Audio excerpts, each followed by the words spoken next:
If you're curious about how people actually end up working in fashion tech, here's how it happened for me.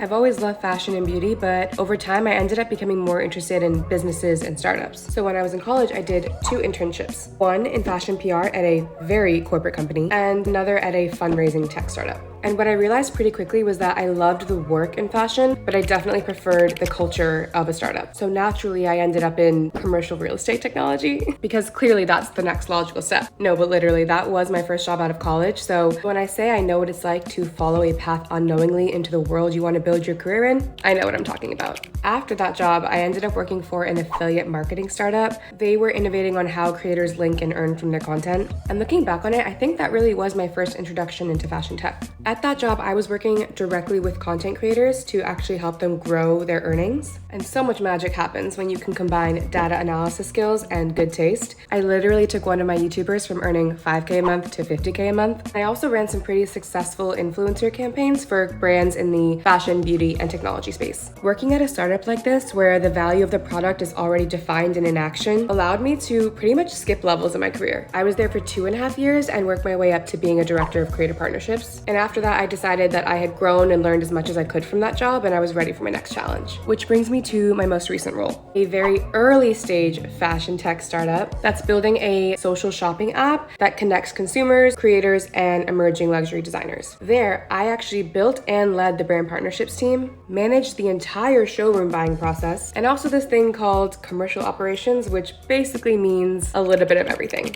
And because the company was in such an early stage, I got a front row seat to see how a startup actually gets built. Things like finding product market fit, building relationships from scratch, how to actually build the right team, and how to build the right processes. And I think looking back at all of it, what makes my experience so unique is now I have sat at all sides of a marketplace: creator, brand, consumer. And it's given me a really strong perspective and valuable insight into the needs and solutions that matter the most to the stakeholders in this industry. But yeah, that's been my career so far, at least the short version of it. I can definitely dive deeper into any of these roles and experiences if you're curious. Also, in addition to my video series, I'm actually putting together a guide on breaking into the fashion tech industry. Things like what counts as fashion tech, where to find jobs, what industry knowledge actually matters. So if there's anything you want me to cover, definitely let me know in the comments.